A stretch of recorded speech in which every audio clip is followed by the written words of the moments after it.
Hello and welcome to this special election edition of Arirang News, where the results are trickling in. I'm Sean Lim. And I'm Chery. Thanks for joining us on the day of Korea's local elections. We have the latest polling results as well as in-depth analysis on them for you tonight.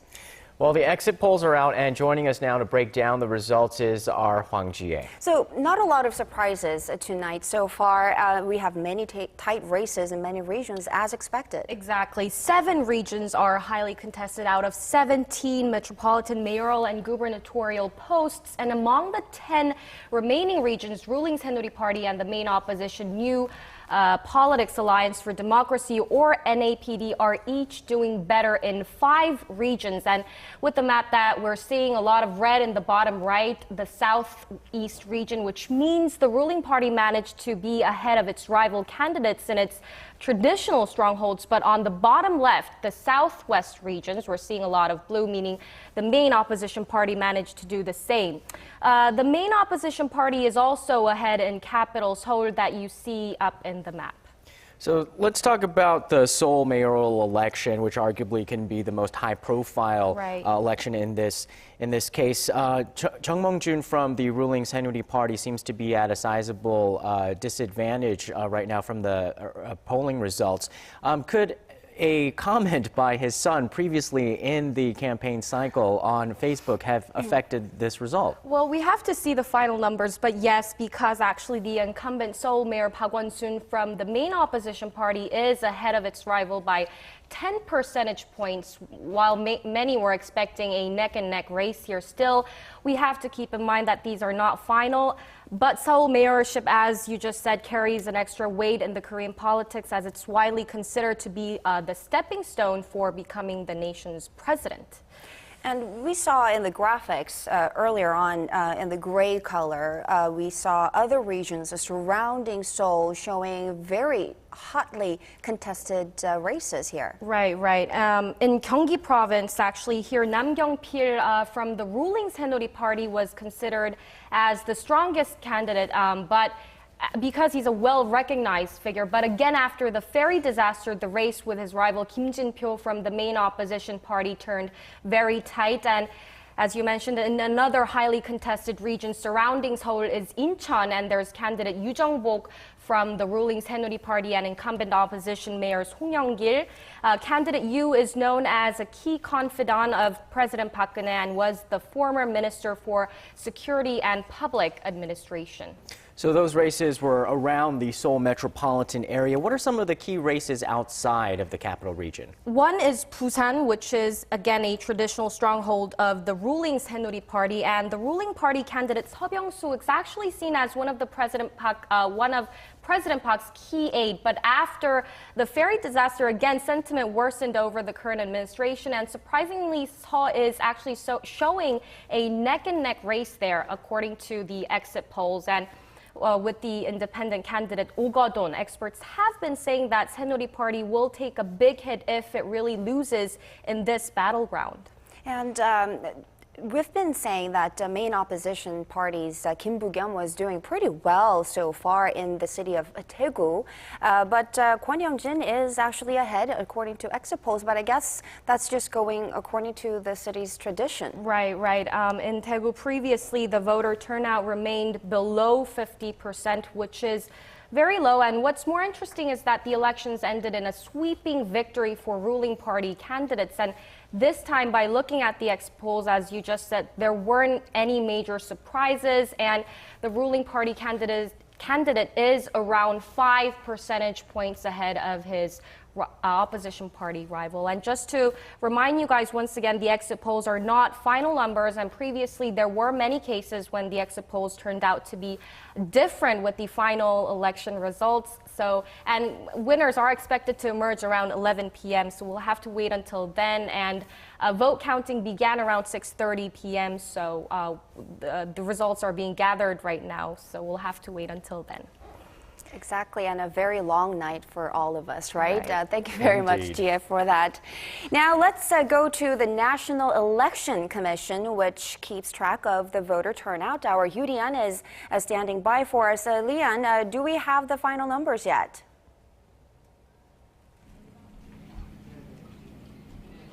Chery, Sean, the National Election Commission here has confirmed the final voter turnout, and it is at 56.8%. That makes it the highest turnout in 16 years for the local elections. It's also about 2 percentage points higher than the 54.5% recorded at the last local election in 2010, and that makes it the second highest voter turnout in all the 5 past local elections. But still, it falls short of the 60% expected by the Election Committee, since a large group took part in the 2-day early voting period late last week. About 11.5% of all eligible voters cast early ballots.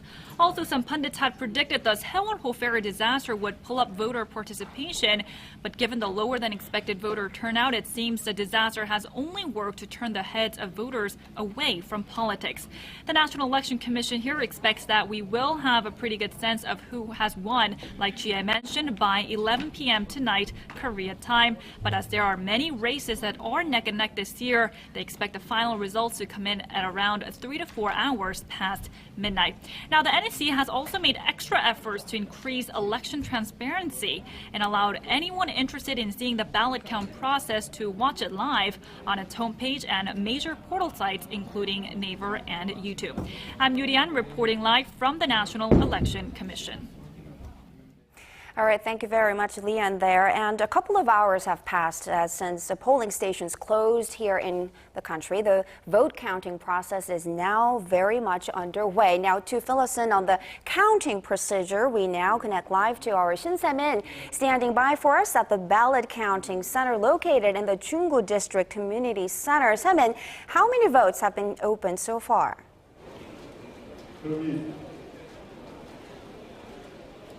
Yes, Sean and Chery, a long night is ahead of us. The ballot counting procedure began just a little over an hour ago, and not many votes have been counted yet. So far, the vote counting for mayoral and provincial governor post for Seoul stands at 0.01%, and while the count in the Gyeonggi-do province stands at 0.02% as of 7:50 p.m. Korea time.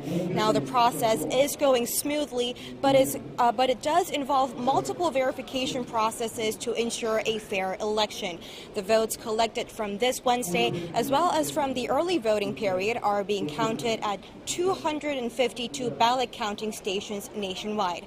And just like many other counting stations, citizen observers are allowed to oversee the counting procedure up close. However, the actual ballot counting area, located just a floor below where I'm standing, is under strict control, as only the vote counters are allowed to go in. And in case of any emergency, police officers as well as firemen are on full standby right outside the counting station. Now, the National Election Commission is also providing the counting process online by real time. And everyone in and around the site seems to be prepared for a long night haul. Chery? All right, Simon, I also hear that there's been some changes made to the ballot counting process. What's new and why were they implemented?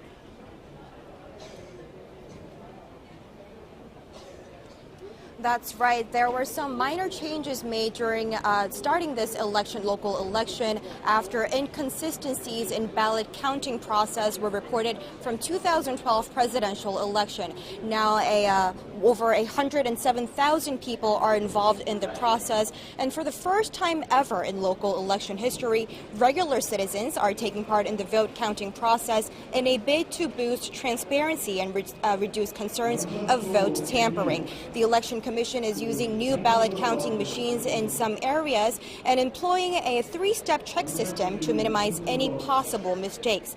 The machines will separate from 400 ballots by candidate per minute with an accuracy of over 96%. And after that process, people will then manually count and recheck the ballots by hand for a second time. Now the counted votes will eventually go to the National Election Commission officials who are on site for one last check. And after all these steps are complete, the results of the vote count will be compiled by the National Election Commissions. Now, I'll be here throughout the evening bringing you updates on the vote counting process. And reporting live from Chunggu District here in Seoul, this has been Shin Se-min. All right, thank you, Semin. So now let's get a check on what the party is doing in terms of its reaction. Ruling party lawmakers are on standby at the headquarters near the National Assembly in Seoul's Yeouido area, and that's where our Ji Myung-gil is standing by for us. Myung-gil, with exit poll results out 2 hours ago showing many tight races, it seems like many are breaking a sweat over there. Is it just hot or are people tense? Yes, well, it is hot. Although the ruling party is showing the upper hand in 5 regions, according to exit polls, lawmakers are cautiously monitoring the situations in 7 neck-and-neck regions. Ruling party members are saying it is just too early to decide which party has an advantage, as they must wait for the final results to the hard-call regions. Once confirmation comes in on the results, they will be reflected on a bulletin board, which sits beneath 17 pictures of the Saenuri candidates for mayoral and provincial governor positions. The Saenuri party's political heavyweights, Chung Mong-jun, the Seoul mayoral candidate, and Nam Kyung-pil, candidate for Gyeonggi-do Province governor's seat, are not scheduled to appear here. They will monitor things at their respective camps. The elections this time around come at a critical juncture as President Park Geun-hye's government is still reeling from the April ferry disaster. Her party, the ruling party, does have a good reason to be nervous at this point, and it is being challenged in many regions at this point. That's true, Chery. President Park Geun-hye has been trying to bolster her position after the Sewol-ho ferry disaster. And we'll find out tonight or tomorrow morning to see how well received her efforts have been. The election results could very well shape the remaining 3 years and 9 months of the president's term in office. And she needs the public support for her reform drives and policies to perk up the economy. This was Ji Myung-gil reporting live from Saenuri Party headquarters in Seoul. All right, thank you, Myung-gil. Now let's connect live with our Kwon So-hwa, who is at the National Assembly, where the main opposition New Politics Alliance for Democracy is also closely monitoring the exit polls. So tell us what's happening over there.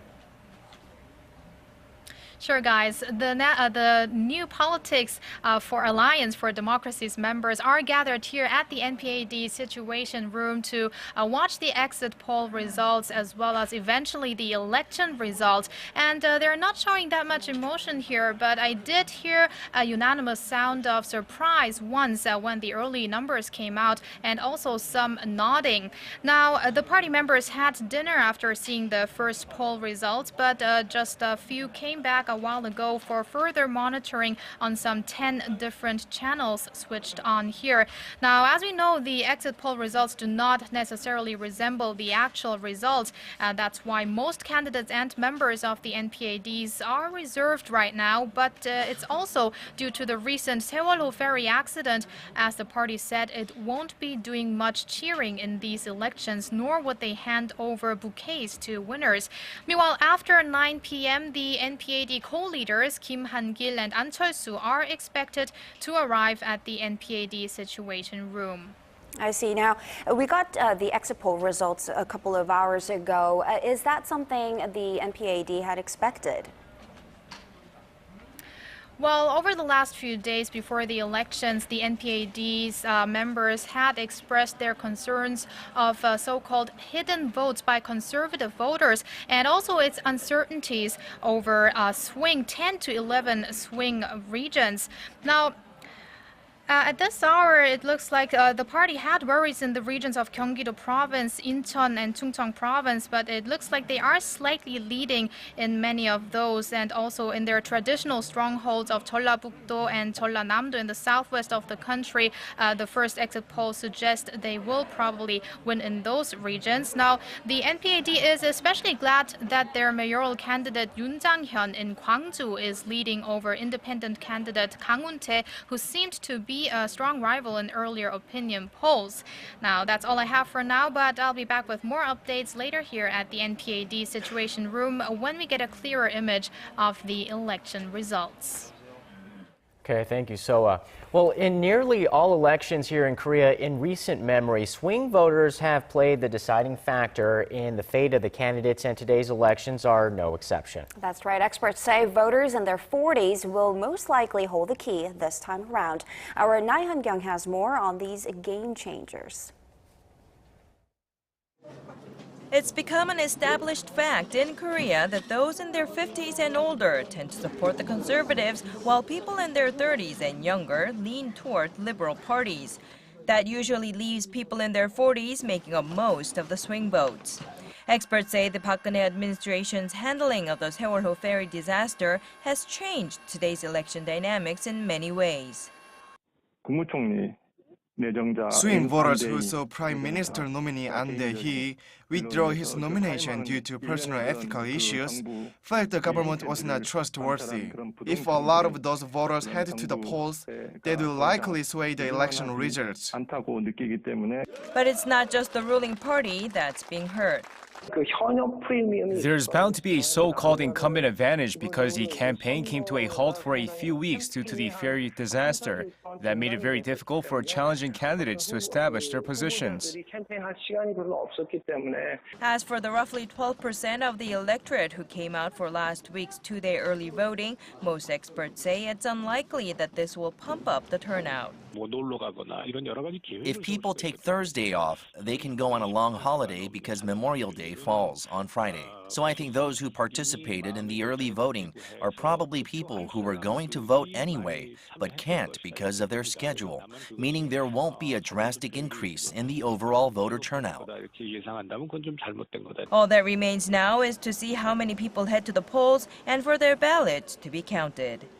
Nai Han-kyung, Arirang News. And to give us an expert's view on what Hyun-kyung was just talking about, what we got so far in terms of polling results, Professor Robert Kelly from Pusan National University is joining us. Thanks so much for making time for us today. Now, Hyun-kyung, our reporter, was just talking about the dynamics of the older generation supporting the conservatives and the younger generation supporting more of the liberals. That is changing, she's saying. Do you agree? Well, we have to wait to see what the final answer is tonight, but my sense is no. My sense is actually that so far that the patterns that showed up 2 years ago are pretty much locking in, which is that, just like your reporter said, that 40-something voters are swing voters, so people over 50 are pretty much solidly on the right, and then people under 30 are solidly on the left, and it's really everybody else in the middle. I'm not really sure if I see that changing, perhaps, but it seems to me actually quite the opposite, that is actually digging itself in as a really serious generational division in Korea that overlaps with the regional division that your map just showed, right, where the southeast was red and the southwest was blue. And that actually, to me, that strikes me as a major structural issue that Koreans need to worry about in the future, right, where you have this like deep generational cleavage where, you know, parents and children just can't talk to each other about their politics. I actually find that somewhat worrisome. I see. Now, the voter turnout did not reach the 60% threshold as anticipated by the Election Commission. What do you think is at work here? Toned down election campaigns this time around, or they're turned off from the ferry disaster and all that, not knowing which way to go? What do you think is at work? Yeah, that's also something I find very surprising. I was one of those people who thought that Sewol was going to change a great deal, that Sewol was going to bring sort of a flood of liberal voters, younger voters, to come in and really punish the conservatives, because the perception was so strong that Park Geun-hye had dropped the ball and that this was a larger problem with the way she was running the country. At least that's what we were talking 2 weeks ago. So I'm actually very surprised also. This is, again, something I think we're just going to have to wait in the next few days to find out why people didn't come. I thought it was interesting that one of your previous commenters had mentioned that if you take off Thursday in Korea tomorrow, right, then you could have a 5-day weekend, and that may have encouraged non-voting. The weather model I've also encouraged non-voting. That's actually a problem often in the United States. I also think just generally that the local elections don't mobilize people. People forget about it easily. It's in the middle of the week. Wednesday is kind of an awkward day. But I'm actually kind of surprised. I thought Sewol would have brought out much, much bigger numbers. I think the conservatives got lucky that the liberal rage we all expected just didn't show up. Well, let's get your take on the exit poll results. There are tight races in many regions as expected, but with the early voting turnout being pretty high at 11.5%, and with those numbers not being factored into the exit polls, and with a lot of younger voters voting early, do you think that that actually could be a game changer to what we're seeing in the exit poll numbers? So far, I'm not actually seeing that a great deal. Like I said, I think that a lot of it actually has been fairly predictable. I mean, part of this is because polling science has come a long way. I mean, this isn't like the 1930s when we were guessing and sort of distributing flyers in magazines. I mean, today, I'm actually very impressed. Statistics Korea, they do a fantastic job. I mean, so much so that we almost don't need to have the vote because you actually look at the scientific polls that come out from the Korean government. They tell us a great deal ahead of time. And so far, I don't think we've seen any really, really big surprises. I think so far the only thing that's really surprised me is the tightness of the mayoral race in my city. I live in Busan, right? Of course, Busan is sort of like a deep red, kind of sort of deep conservative kind of town. And I had expected that Chery would walk through this more easily than they did. And of course, the independent candidate has pushed much harder than we had expected. But so far, the youth vote, the youth vote just hasn't really sort of shown up. There hasn't been this kind of youthquake that we all sort of expected, right? That was really going to throw previously, solid conservative districts to the left. And that just hasn't come in yet. So, again, maybe when everything gets counted by 11 o'clock, we'll know a little bit different. But actually, I'm actually fairly impressed at how consistent this election is with what we have seen in the past in Korea in the last 5 years. I just don't see the earthquake that we all thought was coming. All right. Now, thank you very much, Professor Kelly. But he's staying with us a little longer. But let's spend some time looking forward now. The election results are expected to have, of course, a significant impact on Korea's political landscape over the coming months. Right. And our Park Ji-won reports that they could also be a good indicator of what to expect in the next presidential race. The results of the June 4th local elections will significantly change the political landscape of Korea. If the ruling camp wins the election, despite harsh public criticism against the incumbent government following its poor handling of the ferry disaster, the Park Geun-hye administration could gain enough political momentum to steer the state affairs for the rest of her term. The government's ambitious policy goals, which include deregulation reforms and a 3-year plan for economic innovation, may also gain political support. However, if the ruling Sewol-ho party loses to opposition camps, not only in its traditionally weak regions, but also in regions where neck-and-neck races are expected, the Conservative Party will be in a turmoil starting from an upcoming party convention scheduled in July. Politicians inside the party who are close to President Park will most likely be held responsible. The main opposition New Politics Alliance for Democracy will also face diverging scenarios according to the results of the elections. If it wins the elections, the late March merger of the former main opposition Democratic Party and political icon An Chol-soo's New Political Vision Party will gain the justification it so desperately needs.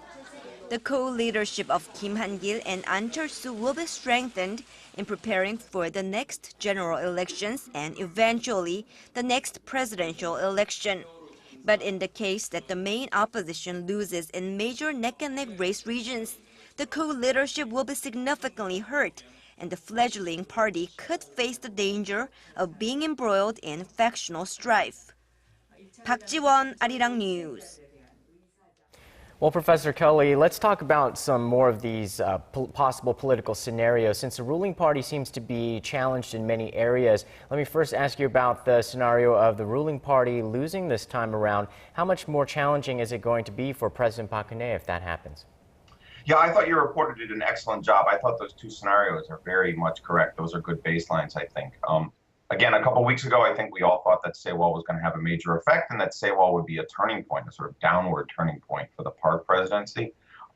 Certainly, the Chery is weaker than it has been in a while. This was a very big opportunity the ferry disaster, unfortunately, created a large opportunity for the left to really move in. And I think, again, sort of the surprise tonight is that doesn't seem to be showing up. We just have to wait, I guess, a little more.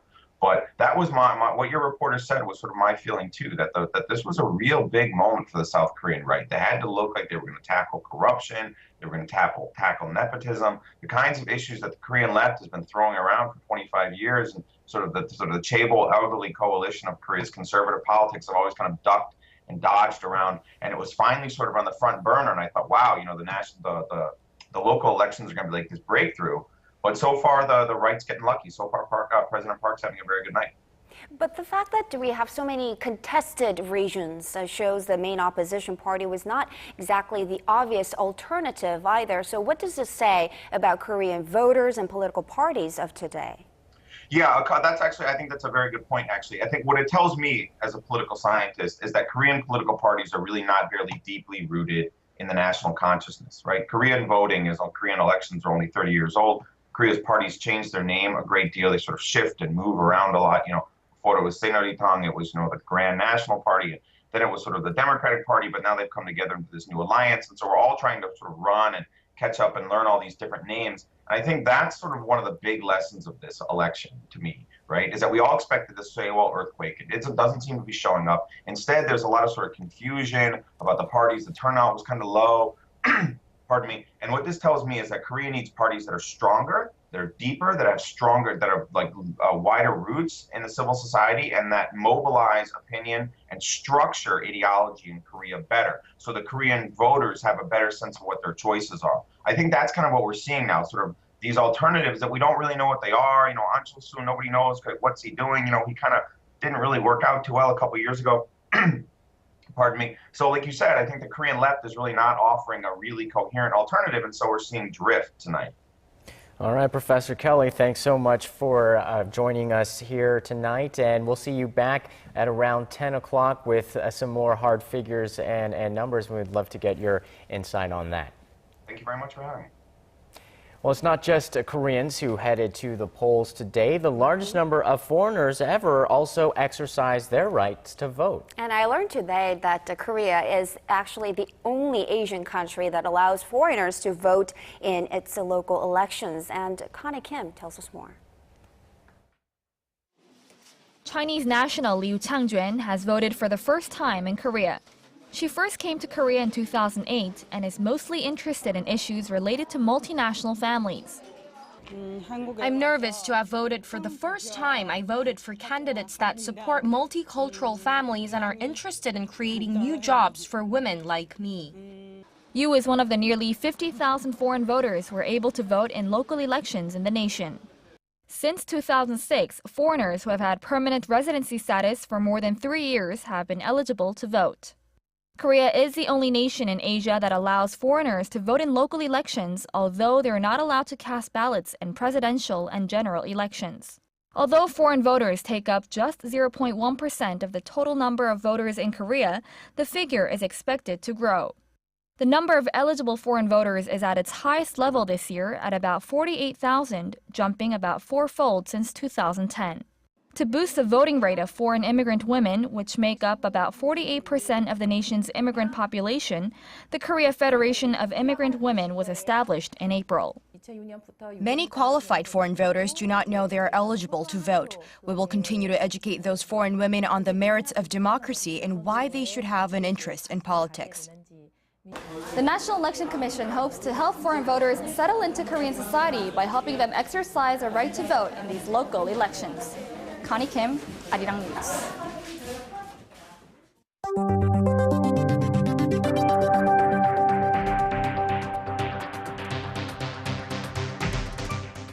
And in other news here in Korea, North Korea is considered one of the most secretive and isolated nations in the world, but the regime is reportedly taking steps to open its doors to foreign tourists. That's according to an unnamed Chinese travel agency official who says Pyongyang plans to reopen tours to Paektusan Mountain as early as this month, borders the Chinese city of Halong.